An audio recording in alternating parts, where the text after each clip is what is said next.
The courthouse was a cathedral of marble and echoing footsteps, the kind of place where secrets and power hung in the air like perfume. Franklin Hayes stood just inside the heavy doors, his heart pounding as he watched his daughter, Julia, sit alone at the plaintiff's table, her hands trembling in her lap, her eyes fixed on the polished wood in front of her. Across the aisle, her husband, Franklin's son-in-law Tyler, sat with his family, their expensive suits and smug smiles a wall of arrogance and money. Tyler leaned over to his lawyer, his voice just loud enough for the room to hear. "She's got no one. This will be over in minutes." The words stung, but Franklin stayed hidden in the shadows, waiting for the right moment. The judge entered, the bailiff called the room to order, and the tension in the air was electric. As the first case was called, Franklin stepped forward, his footsteps echoing on the marble floor. The judge's eyes widened in recognition, and Tyler's face drained of color. "Why are you here?" Tyler whispered, panic flickering in his eyes. The room went silent, every head turning as Franklin took his seat directly behind Julia, placing a reassuring hand on her shoulder. The balance of power shifted in an instant. Tyler's family exchanged nervous glances, their confidence crumbling as they realized the man they'd underestimated was now in the room. If you enjoy powerful stories like this, don't forget to subscribe for more. Franklin's mind raced with memories, the months of Julia's tearful calls, the bruises she tried to hide, the way Tyler's family had used their money and influence to isolate her. He'd stayed away at Julia's request, hoping she could handle things on her own, but when he learned the truth, he knew he had to act. He'd spent weeks gathering evidence, bank records, threatening texts, photos, and witness statements. He'd hired the best attorney in town, a woman with a reputation for dismantling bullies in court. They'd built a case so airtight that even the judge would have to take notice. Now, as Franklin sat behind his daughter, he could feel the eyes of the courtroom on him, the whispers starting to ripple through the crowd. Tyler's lawyer tried to regain control, but the judge interrupted, his voice sharp. "Mr. Hayes, I didn't expect to see you here today." Franklin stood, his voice calm but commanding. "Your Honor, I'm here as a witness for my daughter, and as the man who can prove everything this family has tried to hide." The room erupted in murmurs, Tyler's family shifting in their seats, their confidence crumbling. Julia looked up at her father, tears in her eyes, hope flickering for the first time in months. Tyler's face twisted in anger and fear, his arrogance replaced by panic. The judge nodded, motioning for Franklin to take the stand. As he walked to the front of the courtroom, Franklin felt a surge of pride and resolve. He would not let his daughter face this alone. He would not let Tyler's family buy their way out of justice. The real trial was about to begin, and Franklin was ready to expose every secret, every lie, every betrayal. The courtroom was silent, the tension thick enough to cut with a knife. As Franklin took the oath and sat down, he locked eyes with Tyler, who looked away, unable to meet his gaze. The judge leaned forward, his voice low and serious. "Mr. Hayes, you may proceed." Franklin took a deep breath, the weight of years of pain and love settling on his shoulders. He was no longer just a father, he was the witness who would change everything. And as he began to speak, the first shocking truth was about to be revealed. Franklin's voice was steady as he began his testimony, but inside, his heart hammered with a mix of fear and righteous anger. The judge's eyes never left him, and the entire courtroom seemed to lean forward, waiting for the next blow to fall. "Your Honor," Franklin said, sliding a thick folder across the witness stand, "these are copies of bank statements, text messages, and photographs documenting a pattern of financial manipulation and emotional abuse." The bailiff delivered the folder to the judge, who began to leaf through the pages, his brow furrowing. Tyler's lawyer tried to object, but the judge silenced him with a raised hand. "Let's see what Mr. Hayes has brought us." Franklin glanced at Julia, who sat frozen, her hands clenched in her lap, her eyes wide with hope and terror. "My daughter was isolated from her friends and family," Franklin continued, his voice gaining strength. "She was pressured to sign over her share of the house, her accounts were drained, and she was threatened with losing custody of her children if she didn't comply." The judge's face darkened as he read the texts. Tyler's threats, his promises to ruin Julia if she ever left, the cruel jokes he'd made about her not being smart enough to survive on her own. The courtroom was silent except for the sound of pages turning and the occasional gasp from the gallery. Tyler's family shifted in their seats, their earlier confidence replaced by a growing sense of dread.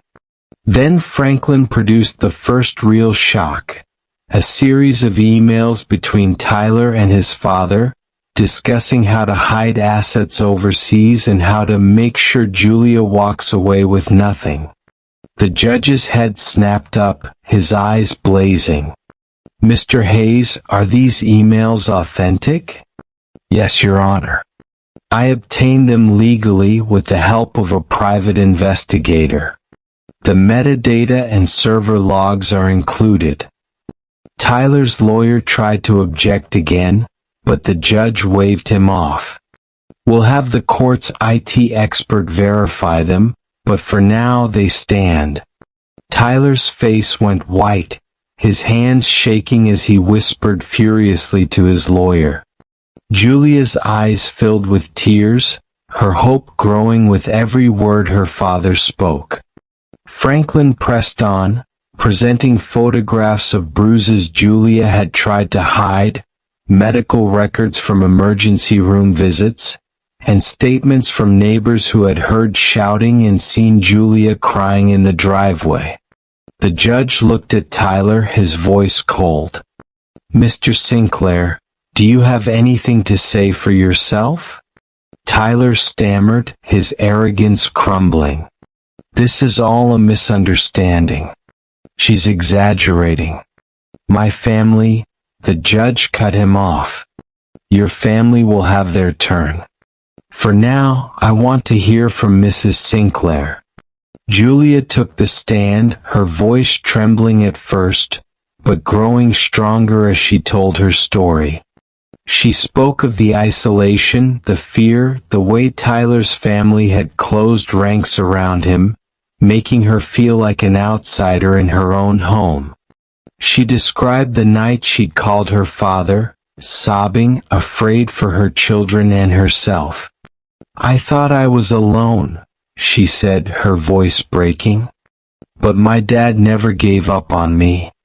The courtroom was silent, the tension thick as the judge called a recess. Tyler's family huddled together, their faces pale, their whispers frantic. Franklin sat beside Julia, his hand on her shoulder, his heart full of pride and sorrow. He knew the battle was far from over, but for the first time he believed they had a chance. As the judge left the bench, he glanced back at Franklin, a look of respect in his eyes. The first shock had landed, but Franklin knew the real fight, and the most devastating revelations were still to come. The courtroom buzzed with tension as the judge called everyone back to order, the air thick with anticipation and the scent of old paper and polished wood. Tyler's family whispered furiously among themselves, their earlier arrogance now replaced by a brittle, desperate energy. Franklin sat beside Julia, his hand steady on her shoulder, his mind replaying every moment of the morning's testimony. He could see the cracks forming in Tyler's defense, the way his son-in-law's lawyer now avoided eye contact, the way Tyler himself sat hunched and pale, his confidence leaking away with every new piece of evidence. The judge cleared his throat, his gaze sweeping the room. Before we proceed, the court has been informed of a new witness who wishes to testify. The doors at the back of the courtroom opened, and a woman stepped forward, nervous but determined, her eyes flicking to Julia with a look of apology and resolve. "My name is Claire Dubois," she said, her voice trembling but clear. "I was the Sinclair's housekeeper for 3 years." Tyler's face went slack with shock, his mother's hand flying to her mouth. Claire took the stand, her hands twisting in her lap as she began to speak. "I saw things. I heard things. I tried to help Mrs. Sinclair, but I was threatened. Mr. Sinclair told me I would lose my job, that my family would be deported if I said anything." The courtroom was silent, every eye fixed on Claire as she described nights of shouting, mornings when Julia would appear with fresh bruises, the way Tyler's father had coached the family to lie if anyone asked questions. "I kept a journal," Claire said, her voice growing stronger. "I wrote down everything I saw. I took photos when I could. I even recorded some of the threats on my phone." She handed a battered notebook and a flash drive to the bailiff, who delivered them to the judge. Tyler's lawyer leapt to his feet, sputtering objections, but the judge silenced him with a glare. "This evidence will be reviewed. For now, the witness will continue." Claire's testimony was devastating, detailed, specific, impossible to dismiss. She described the night Julia had tried to leave, the way Tyler's family had blocked the door, the threats, the bribes, the fear that had kept her silent for so long. "I'm sorry, Mrs. Sinclair," she said, tears streaming down her face. "I should have spoken up sooner." Julia wept openly, her relief and gratitude plain.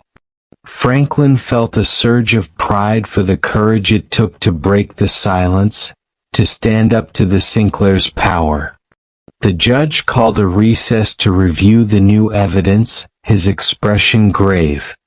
Tyler's family huddled together, their whispers frantic, their faces ashen. Franklin watched them, his anger tempered by a grim satisfaction. The truth was out, and there was no putting it back in the box. As the courtroom emptied, Julia hugged Claire, her voice shaking with emotion. "Thank you. You saved us." Franklin stood by the window watching the snow fall outside, and realized that the battle was turning. The Sinclair's web of lies was unraveling, and for the first time justice felt possible. But he also knew that the fight was far from over. The most shocking revelations were still to come, and the next day in court would test them all in ways they could not yet imagine. The next morning, the courthouse was buzzing with rumors, the tension in the air so thick it seemed to press against Franklin's chest as he walked through the doors. He could feel the eyes of Tyler's family on him, their whispers sharp and frantic, their confidence now replaced by a brittle, desperate edge. Julia clung to his arm, her face pale but determined, her gratitude for Claire's testimony written in every nervous glance. The judge entered, his expression grave, and called the court to order. Last night I reviewed the evidence submitted by Ms. Du Bois, he began, his voice echoing through the silent room. The journal is detailed and credible. The photographs corroborate Mrs. Sinclair's injuries. But it is the audio recording that concerns me most. He nodded to the bailiff, who pressed play on a small speaker. The courtroom filled with the sound of Tyler's voice, cold, mocking, unmistakable. She'll never leave. She's too scared. And if she tries, we'll make sure she walks away with nothing. Dad's got the lawyers, Mom's got the money. She's just a guest in this house. There was a gasp from the gallery, and Tyler's mother buried her face in her hands. The recording continued, Tyler's father's voice joining in. We'll move the money offshore. If she talks, we'll say she's unstable. No one will believe her. The judge's face darkened with every word, his anger barely contained. Tyler's lawyer tried to object, but the judge silenced him with a glare. This is not just a family dispute. This is a conspiracy to defraud and intimidate. Julia wept openly, her relief and vindication plain for all to see. Franklin felt a surge of pride and sorrow, his heart breaking for the pain his daughter had endured, but swelling with hope that justice was finally within reach. Tyler sat frozen, his arrogance shattered, his family huddled around him in stunned silence. The judge turned to Franklin. Mr. Hayes, do you have anything to add? Franklin stood, his voice steady. Only that my daughter deserves to be free. She deserves to be safe. And she deserves to be believed. The judge nodded, his respect clear. Thank you, Mr. Hayes. This court will not tolerate abuse, manipulation, or the use of wealth to silence the truth. As the court recessed for lunch, the gallery erupted in whispers, reporters scribbling notes, Tyler's family scrambling to call their lawyers. Julia hugged Franklin, her tears soaking his shoulder. You saved me, Dad, she whispered. You saved us both. Franklin held her close, his own eyes wet. No, sweetheart. You saved yourself. I just made sure the world heard you. As they left the courtroom, the snow falling softly outside, Franklin knew that the battle was not yet over. But for the first time he believed they would win. The truth was out, and the Sinclair's empire of lies was crumbling. The next day would bring the final confrontation, and the most shocking twist of all. The tension in the courtroom was electric as everyone filed back in after lunch, the air thick with anticipation and the scent of old wood and fear. Tyler's family huddled together, their lawyer whispering urgently, their faces drawn and pale. Julia sat straighter than Franklin had ever seen her, her eyes red but clear, her hands folded tightly in her lap. Franklin squeezed her shoulder, pride and worry warring in his chest. The judge called the court to order, his gaze sweeping the room. Before we proceed to closing arguments, the court has received a request from a new witness. The doors at the back of the courtroom opened, and a man in a crisp suit entered, his presence commanding instant attention. He introduced himself as Mr. Carter, a forensic accountant hired by Julia's attorney. Your Honor, I have reviewed the Sinclair family's financial records, including the offshore accounts referenced in the audio recording. The judge nodded for him to continue. Carter's testimony was devastating. He presented a series of documents, bank transfers, shell company registrations, emails between Tyler's father and a network of international banks. The Sinclairs have been moving assets out of the country for months, in direct violation of court orders and with the intent to defraud Mrs. Sinclair of her rightful share. The courtroom erupted in whispers, Tyler's lawyer turning ashen as Carter produced a signed affidavit from a former Sinclair employee who had been paid to forge signatures and destroy evidence. "This is a pattern of criminal behavior, Your Honor. Not just against Mrs. Sinclair, but against the court itself." The judge's face was thunderous. "Mr. Sinclair, do you have anything to say?" Tyler's father tried to speak, but his words were drowned out by the murmurs of the gallery. Tyler himself sat slumped in his chair, his arrogance gone, his future unraveling before his eyes. Julia's attorney stood, her voice ringing with conviction. "Your Honor, we ask that the court freeze all Sinclair family assets, issue warrants for further investigation, and grant Mrs. Sinclair full custody and restitution." The judge nodded, his decision already clear. This court will not tolerate fraud, intimidation, or the abuse of power. The Sinclair's assets are hereby frozen, and a criminal investigation will proceed. Julia gasped, tears streaming down her face as the reality of her victory sank in. Franklin hugged her, his own eyes wet with relief and pride. Tyler's family sat in stunned silence, their empire of lies and money crumbling in a single afternoon. As the court adjourned, reporters rushed to the doors, the story already spreading beyond the courthouse walls.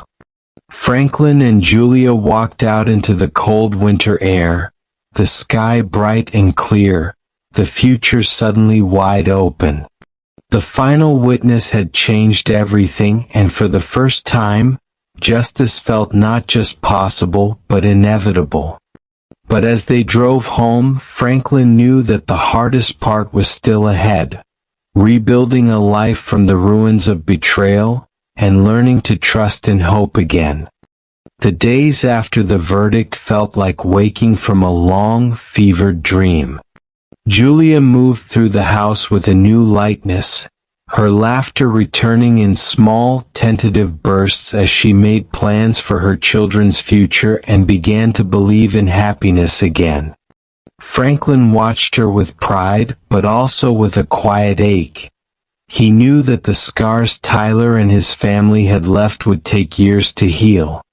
The community's reaction was swift and divided. Some neighbors brought casseroles and congratulations. Others crossed the street to avoid the scandal, their eyes full of judgment or curiosity. Franklin found solace in the support group at the senior center, where his story became a beacon for others who had faced betrayal and come out the other side.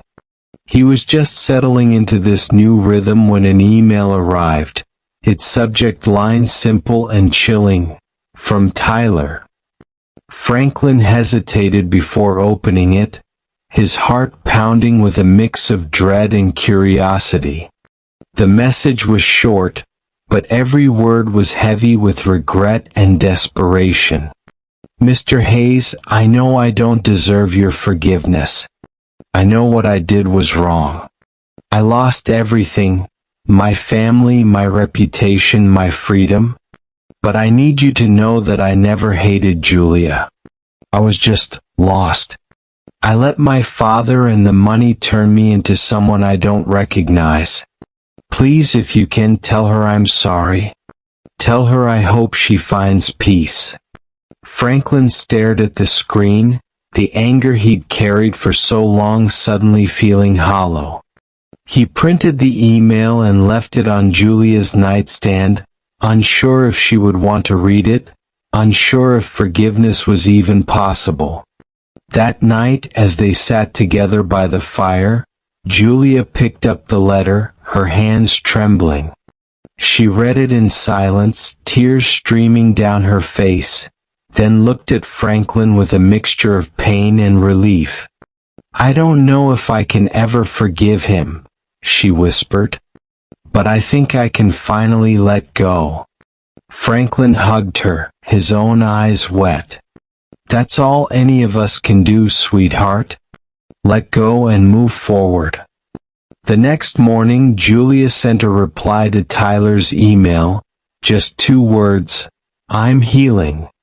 Franklin watched her hit send, her shoulders relaxing as if a great weight had been lifted. He realized that the true test of family was not in the absence of pain, but in the willingness to forgive, to fight for each other, and to begin again. The message from Tyler was a reminder that even the deepest wounds could be the start of something new. As the sun rose over the quiet street, Franklin felt a peace settle over him, the kind that comes from knowing you've done everything you could, and that, at last, the future was theirs to shape. The weeks after the gala were filled with a new kind of hope, as Franklin and Julia found themselves at the center of a growing community of survivors and supporters. Their story was shared in local papers, on radio shows, and even in a national magazine, each retelling a little more honest, a little more healing. Julia's confidence blossomed, her laughter returning in full, and Franklin felt a pride so deep it sometimes brought him to tears.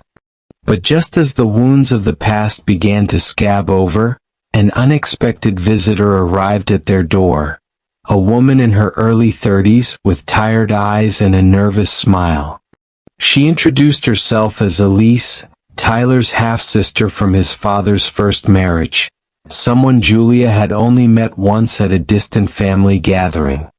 "I know I shouldn't be here," Elise said, her voice trembling, "but I have something you need to see." She handed Franklin a battered envelope, its edges worn from years of hiding.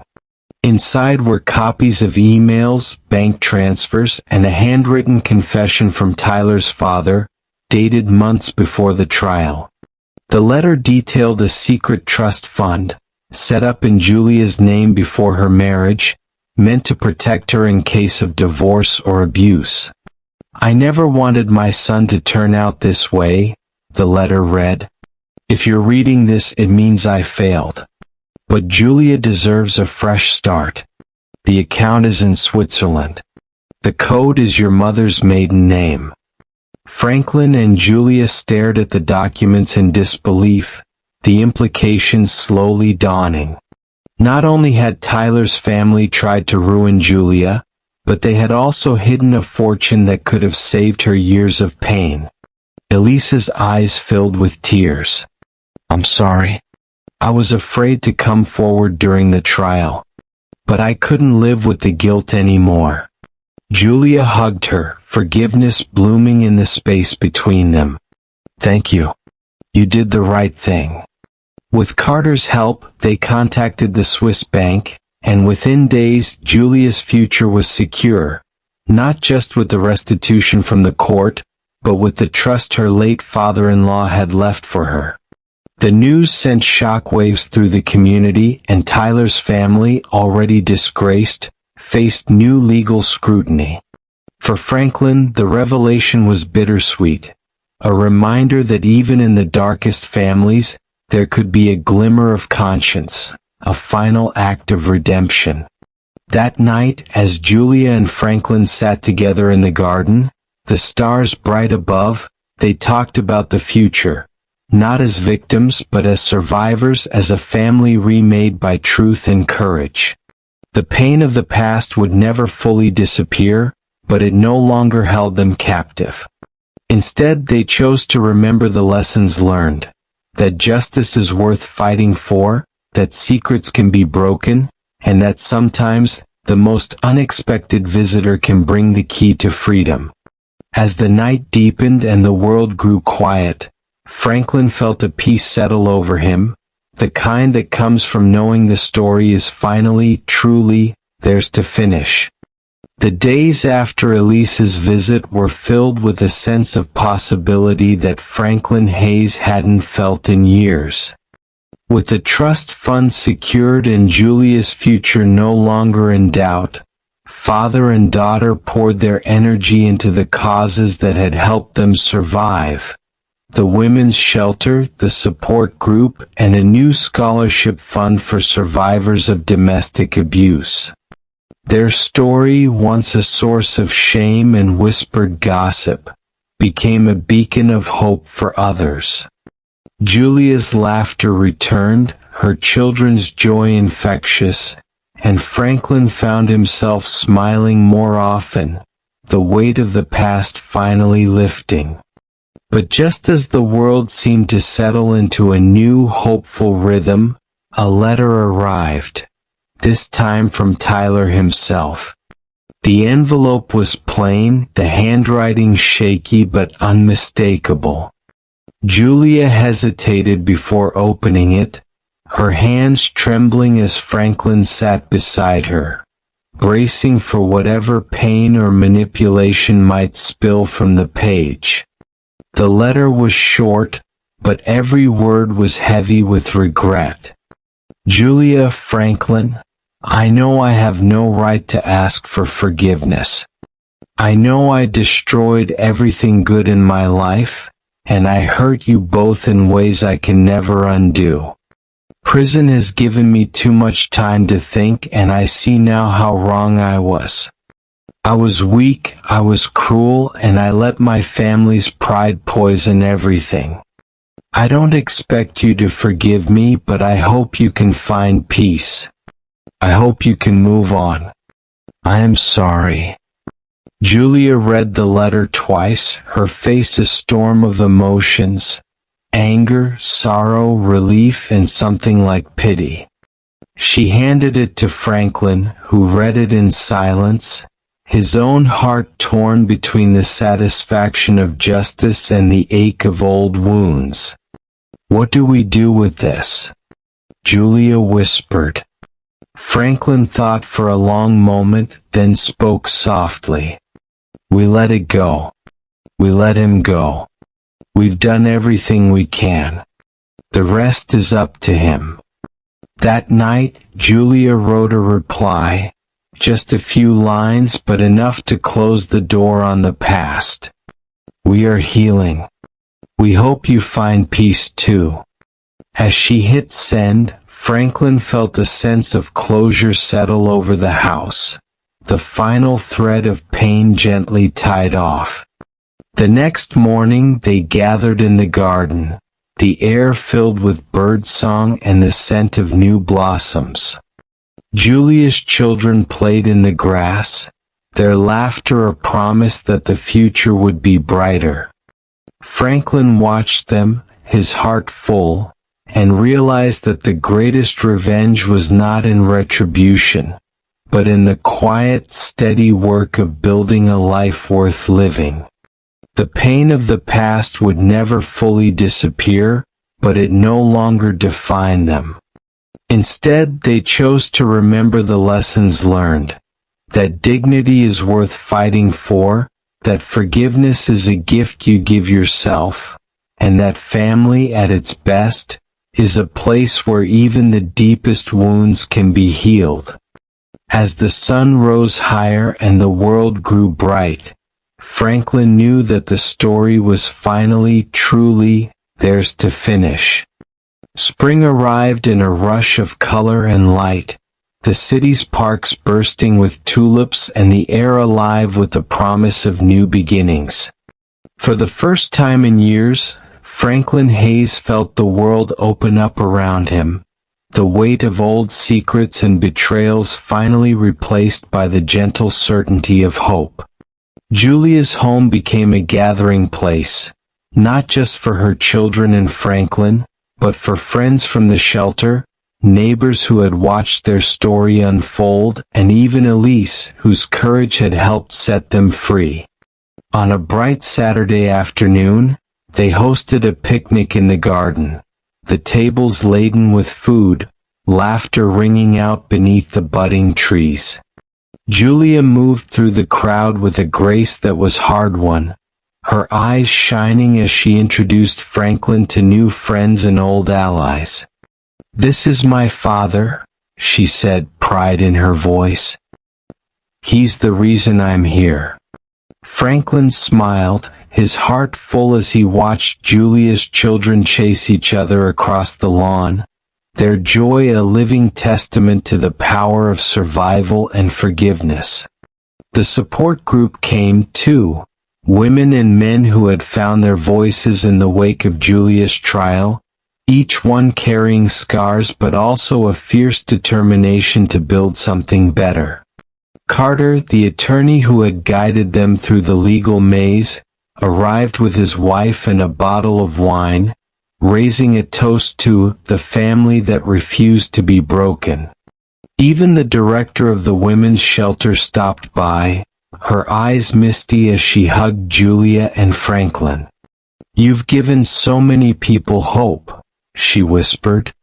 As the sun dipped low and the sky turned gold, Franklin found himself sitting on the porch, a plate of pie in his lap, watching the people he loved most gather around a fire pit, their faces lit by the flames and the easy warmth of belonging. Julia joined him, her hand slipping into his. "I never thought we'd have this again," she said softly. "I never thought I'd feel safe." Franklin squeezed her hand, his own eyes shining. "We earned it, kid. Every bit of it." They sat in comfortable silence, the sounds of laughter and music drifting through the night. Franklin realized that the truest legacy was not the money, the verdict, or even the victory in court. It was the courage to love, to forgive, and to begin again. The pain of the past would never fully disappear, but it no longer defined them. Instead, they chose to remember the lessons learned. That dignity is worth fighting for, that family is built on trust and second chances, and that the greatest revenge is living well, loving deeply, and refusing to be broken. As the stars appeared overhead and the world grew quiet, Franklin closed his eyes, grateful for the journey, and ready for whatever tomorrow might bring.